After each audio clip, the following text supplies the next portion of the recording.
we are going to see the phrenic nerves. It is formed by the ventral rami of the third, fourth, and fifth cervical nerves. We are going to deal with the phrenic nerve in the two regions. One is in the neck region, and another one is the next one is in the thorax region. In the neck region, each nerve is formed in the neck, in the upper part, around this region, by the third, fourth, and fifth cervical nerves, ventral rami of these nerves, at the lateral border of the scalenus anterior muscle. So this muscle is the scalenus anterior, that you can see over this region. Nerve is formed on the lateral border of the scalenus anterior. This nerve is the phrenic nerve. This is the course of the phrenic nerve in the neck region. Now it passes vertically downwards beneath the prevertebral fascia and intervenes between the subclavian artery behind, around this region. We are talking about this region.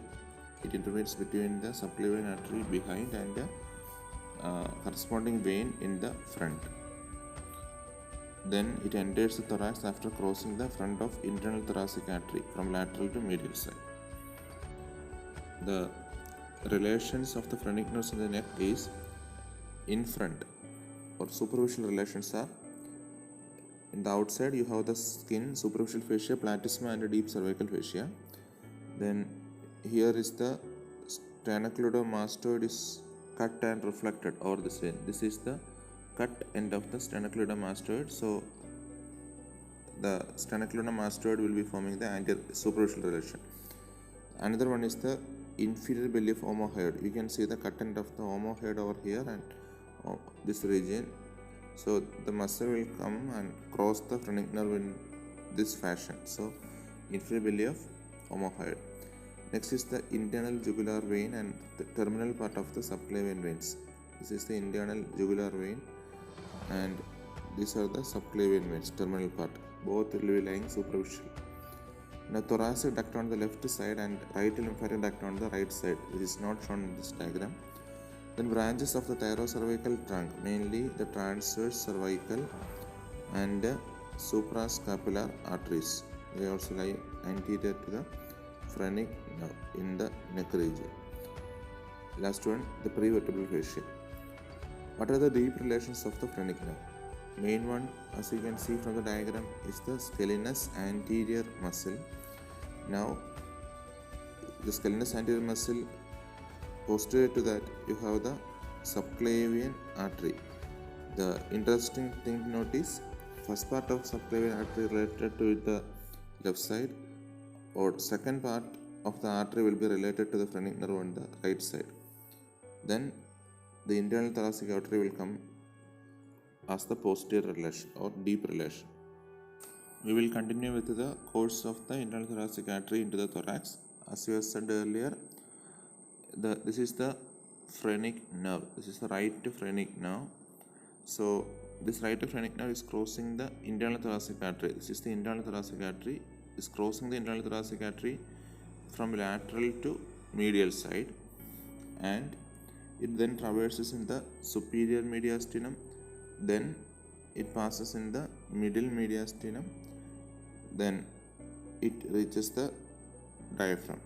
So in the superior mediastinum and middle mediastinum, it is situated in front of the corresponding lung root, in front of the hilum, and this nerve is intervening between the fibrous pericardium, and this is the fibrous pericardium, and this one is the pleura.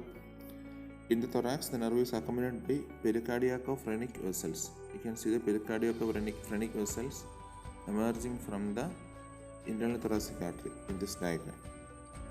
In the thorax, the course of the right and left phrenic nerve differ. We will see the course of the right phrenic nerve first. It crosses this phrenic nerve.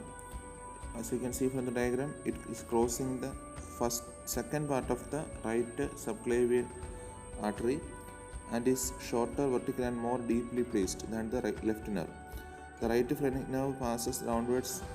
This is passing downwards along the right side of the venous system, that is the right brachiocephalic vein, then superior vena cava, then the right atrium. It is lying between the fibrous pericardium and the mediastinal pleura.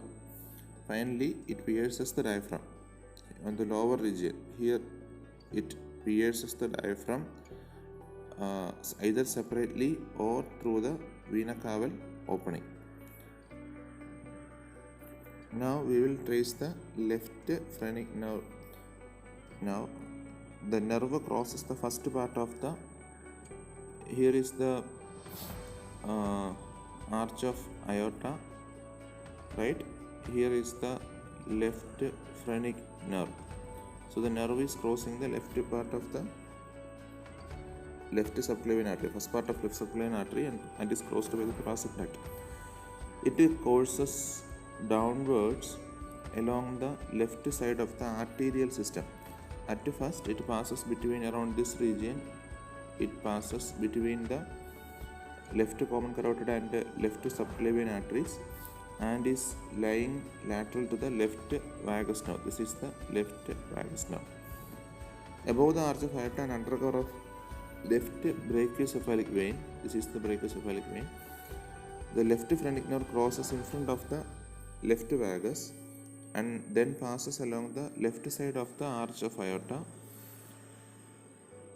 from which it is separated by the left posterior intercostal vein, posterior superior intercostal vein. This is the left posterior superior intercostal vein. It is separating the phrenic nerve from the arch of aorta.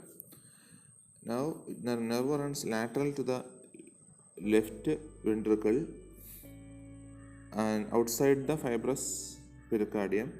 Finally, it pierces the left cupola here. Pierces the left cupola of the diaphragm in front of the central tendon and then joins with the left phrenic sympathetic plexus without forming a ganglion. The right phrenic nerve, after piercing the diaphragm, it joins with the right phrenic sympathetic plexus and forms a phrenic ganglion. That's how both the phrenic nerves terminate.